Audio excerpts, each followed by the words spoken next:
Arriva il Giro d'Italia in Friuli Venezia Giulia, la polizia stradale è stata impegnata insomma, per mettere appunto per mettere in sicurezza il percorso e per mettere appunto anche in percorsi alternativi. Cosa consiglia insomma, agli appassionati di ciclismo? Beh, innanzitutto di muoversi per tempo la mattina presto perché i disagi alla circolazione inizieranno da 2 ore e mezza prima dell'arrivo dei ciclisti. Questo vuol dire che per la tappa dello Zoncolan è previsto l'ingresso nella nostra provincia intorno alle ore 15, quindi 2 ore e mezza prima la circolazione verrà completamente inibita su tutto il percorso di gara. Questo significa che per attraversare la Carnia da est a ovest, attraversando il percorso di gara durante le chiusure, sarà necessario fare un giro molto lungo e tortuoso che abbiamo indicato dettagliatamente in una cartografia e con indicazioni scritte sulle strade da percorrere, che però sconsigliamo perché è molto complesso e molto lungo. Piuttosto diamo come suggerimento all'utenza di muoversi per tempo la mattina presto, di modo da attraversare liberamente il percorso di gara senza limitazioni. Per quanto riguarda in particolare la salita sul Monte Zoncolan dal versante di Sutrio, ricordiamo che la circolazione verrà chiusa definitivamente a tutti i veicoli dalle ore 13 del giorno di sabato, ma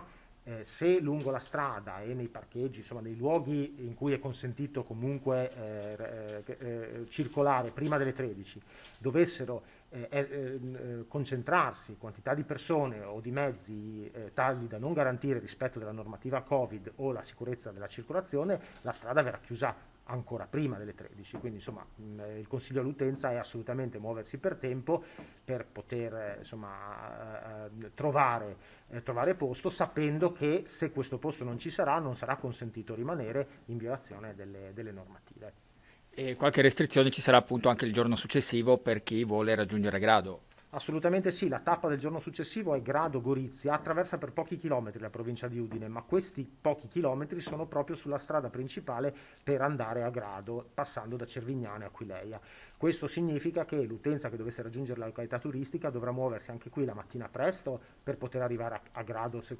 dalla strada principale. Altrimenti abbiamo individuato un percorso alternativo per raggiungere la località che necessariamente deve passare per Monfalcone scendendo diciamo sull'SP19 della provincia di Gorizia che arriva alla località turistica dalla parte ovest e quindi non dal ponte di Grado tradizionale. È un giro anche qui molto lungo, per cui consigliamo i movimenti la mattina presto oppure nel primo pomeriggio quando il giro sarà transitato, perché il giro parte da Grado all'1.30, alle 13.30, questo significa che dalle 2 e mezza al massimo da Cervignano e Aquileia sarà possibile transitare liberamente per raggiungere la località turistica.